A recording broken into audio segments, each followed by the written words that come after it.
Hello dear students, in this video we are going to discuss about this question on working capital. इस video के पहले आपको request है कि एक वीडियो मैंने बनाया था इंट्रोडक्शन का, वो वीडियो आप देख लोगे तो आपके आइडियाज़ क्लियर हो जाएंगे, ठीक है। तो वो पहले इंट्रोडक्शन का वीडियो देखो, बाद में आप ये वीडियो देखना।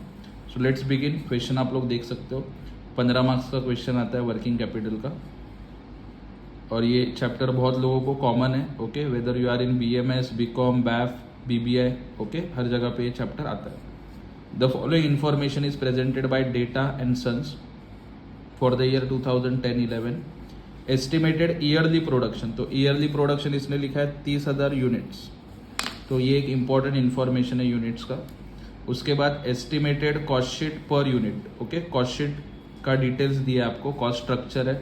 रॉ मटेरियल है 5 रुपीज़, वेजेस है 3 रुपीज़, ओवरहेड से 2 rupees and selling price is 12 rupees, ठीक है। तो ये दो इन्फॉर्मेशन बहुत इंपॉर्टेंट है, ईयरली प्रोडक्शन एंड ये स्ट्रक्चर। तो उसके बेसिस पे मैंने पहले वर्किंग नोट लिख लिया, बट वर्किंग नोट के पहले आपको ये पता होना चाहिए कि क्वेश्चन में मंथ्स पूछा है, वीक पूछा है, डेज पूछा है। तो अगर ये क्वेश्चन थोड़ा सा देख लोगे डिटेल में तो आपको पता चल रहा है कि मंथ वाइज इन्फॉर्मेशन यहाँ पे दिया आपको, ठीक है। तो मंथ वाइज मैं वर्किंग नोट पहले दिखाता हूँ आपको, बाद में हम लोग क्वेश्चन का आगे बढ़ेंगे, ठीक है। देखो, so there is level of activity, कैसे निकालना पड़ेगा आपको अभी, यूनिट्स पर मंथ। तो मैंने लिखा है यहाँ पे annual production divide by 12 months. तो एनुअल प्रोडक्शन कितना है 30,000, डिवाइड बाय मंथली निकालना है तो डिवाइड बाय 12 किया, ठीक है। सो मंथली निकला आपका, मंथली प्रोडक्शन आएगा 2500 यूनिट्स पर मंथ, तो एक महीने का 2500। उसके बाद कॉस्ट स्ट्रक्चर बनाया मैंने, raw material is 5, wages 3 rupees, overheads 2 rupees, total cost किया तीनों का तो आता है 10 रुपीज़। उसमें ऐड होगा प्रॉफिट 2 रुपीज़। अभी प्रॉफिट कहाँ से आया, you can see selling price दिया है 12 रुपीज़, और ये 10 आता है, 12 में से 10 माइनस किया तो प्रॉफिट आपको मिल जाएगा 2 रुपीज़, ओके। तो this is your balancing figure, और सेलिंग प्राइस 12। तो ये दो चीज़ें आपको बनानी आनी चाहिए, it is very easy to calculate. पहले क्या निकाला मैंने, यूनिट्स पर मंथ, बाद में ये बनाया मैंने कॉस्ट स्ट्रक्चर, और इसका आगे जाके यूज होने वाले आपके क्वेश्चन में, ठीक है। क्वेश्चन रीड कर लेते हैं, चलो एक बार देखो, थोड़ा सा जूम करते हैं। The company extend 2 months credit to customers, ठीक है। तो 2 महीने का क्रेडिट मिलने वाला है, किसको मिलने वाला है, कस्टमर्स को। कस्टमर्स का मतलब क्या होता है, डेटर्स। कस्टमर का मतलब ही क्या होता है, डेटर्स। तो डेटर्स को उधारी दिया आपने 2 महीने का। The company maintains 1 month stock of raw material, तो रॉ मटेरियल का स्टॉक कितना रहेगा, 1 मंथ रहेगा। उसके बाद company maintains 2 month stock of finish goods, finish goods का स्टॉक कितना रहेगा, 2 महीने का। The processing period, processing period का मतलब होता है WIP, वर्क इन प्रोग्रेस। तो WIP कितना, हाफ अ मंथ। हाफ का मतलब होता है 0.5, ओके, 0.5 हाफ अ मंथ, ठीक है। आगे, the company is allowed 1 month credit by supplier. Supplier का मतलब क्या होता है, जो आपको सप्लाई करता है। कौन सप्लाई करता है, क्रेडिटर्स। सप्लायर मीन्स क्रेडिटर्स, जो आपको उधारी पे रॉ मटेरियल सप्लाई करेगा। क्या सप्लाई करेगा, रॉ मटेरियल, ये ध्यान में रखना, ठीक है। उसके बाद wages and overheads are paid 1 month in arrears. अभी एरियर्स लिखा है, मतलब आप लेट पेमेंट करते हो। एरियर्स का मतलब डिले, और डिले का मतलब क्या, outstanding. So there is outstanding wages and outstanding overheads, ठीक है। उसके बाद कैश एंड बैंक बैलेंस लिखा हुआ, इट इज ऑलरेडी गिवन 8125, वो एसेट्स में आएगा, everybody knows. There is regular purchase, production and sale cycle, time pass line है। During production process wages and overheads accrue evenly, ये भी टाइम पास लाइन है। ये लाइन इंपॉर्टेंट है। Normally देखो, डेटर्स का जो वैल्यू है, उधारी पे आप किसी को गुड्स बेच रहे हो, तो we normally sell at selling price. तो ये लाइन नहीं भी होता सपोज, तो सेलिंग प्राइस पे ही वैल्यू करते, बट कुछ जगह पे वो लोग स्ट्रिक्टली लिखते हैं कि debtors are valued at cost.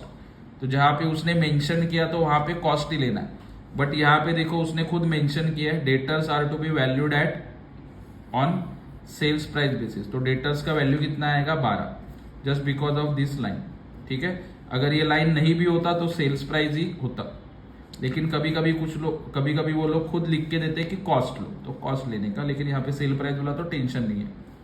Prepare an estimate as estimate of working capital. तो ये इंफॉर्मेशन यूज करके हम लोग वर्किंग कैपिटल का स्टेटमेंट बनाएंगे, ठीक है। सो नाउ ये मैंने ऑलरेडी सॉल्व करके रखा है। This is your working note, ये दो चीजें आपको पता है। So this is your solution,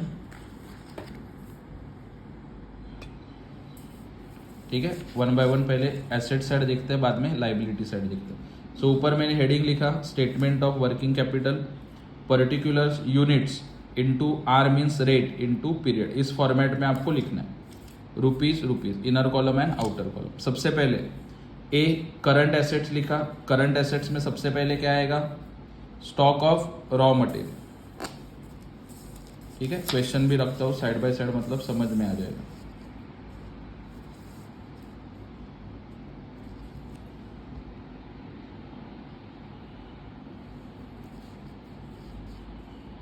okay देखो, सो स्टॉक ऑफ रॉ मटेरियल कितना बोला है, 1 मंथ। ओके यहाँ पे देख सकते हो। तो यहाँ पे मैंने लिखा उसका करंट एसेट्स में पहला स्टॉक ऑफ रॉ मटेरियल, तो URP यूनिट्स कितना है, एक महीने का 2500 इंटू रेट कितना है रॉ मटेरियल का 5 रुपीज, और कितने महीने का क्रेडिट बोला है 1 month credit. So 2500 into 5 into 1, okay, units rate and period, तो अमाउंट आएगा 12,500। उसके बाद stock of WIP means work in progress, ठीक है। सो रॉ मटेरियल दिया है यहाँ पे 2500 इंटू रॉ मटेरियल का रेट आएगा 5 रुपीज। WIP में तीनों चीजें लगती है, मटेरियल, वेजेस एंड ओवरहेड्स, क्योंकि वो कंप्लीट नहीं हुआ है ना, तो तीनों उसमें लग रहा है, रॉ मटेरियल, वेजेस और ओवर, इसलिए तीनों लिखा है। लेकिन अगर आपने इंट्रोडक्शन वीडियो देखा रहेगा तो आपको पता होगा मटेरियल लेना है 100, वेजेस 50% एंड ओवरहेड्स 50। वो क्यों लेना है वो सब मैंने एक्सप्लेन किया ऑलरेडी। WIP में ध्यान में, दिस इज स्टैंडर्ड, ठीक है। तो पीरियड बोला है हाफ मंथ 0.5, तो 0.5 इंटू 100 6250। वेजेस का 2500 इंटू 3 रेट है, पीरियड है, अगेन वेजेस WIP का 0.5 अप्लाई होगा इंटू 50% 1875। लास्ट वाला ओवरहेड्स 2500 इंटू 2 रुपया उसका रेट है, into 0.5 is the period, into 50% 1250। Okay, तो तीनों का कैलकुलेशन किया, टोटल किया, तो इट इज 9375। उसके बाद third point is stock of finish goods. Finish goods के बारे में बोला है, देखो यूनिट्स 2500, फिनिश गुड्स का मतलब उसमें मटेरियल, वेजेस, ओवरहेड्स तीनों लगा है, ठीक है। तो 5, 3 and 2। So always remember stock of finish goods, finish goods is valued at total cost. तो टोटल कॉस्ट कितना है 10 रुपया, सो इंटू 10, और फिनिश गुड्स का पीरियड कितना बोला है 2 मंथ्स, यहाँ पे लिखा है, सो इंटू 2 कितना आएगा 50,000। उसके बाद डेटर्स 2500 यूनिट्स, रेट कितना है, debtors are valued at selling price 12 rupees. कितना पीरियड बोला है डेटर्स का, कस्टमर्स का 2 मंथ्स, तो इंटू 2 कितना आएगा 60,000। उसके बाद अगला cash and bank balance is already given 8125, वो लिखा। अभी इन सब का टोटल किया, ठीक है। So total of current asset is 40,000। I hope ये आपको समझ में आया होगा, ठीक है। वीडियो पॉज करके आप लोग लिख सकते हो, ठीक है।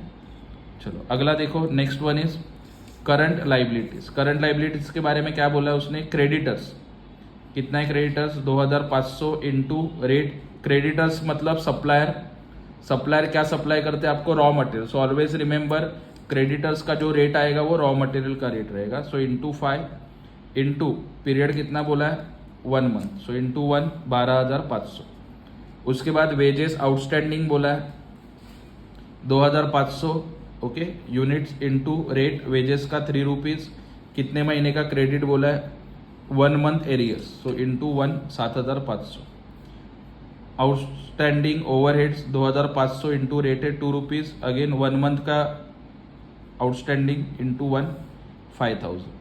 अभी ये करंट लाइबिलिटीज का टोटल किया, so it becomes 25,000। Okay, so you got current assets and current liabilities. अभी एकदम सिंपल स्टेप, वर्किंग कैपिटल कैसे मिलेगा, current asset a minus current liabilities B.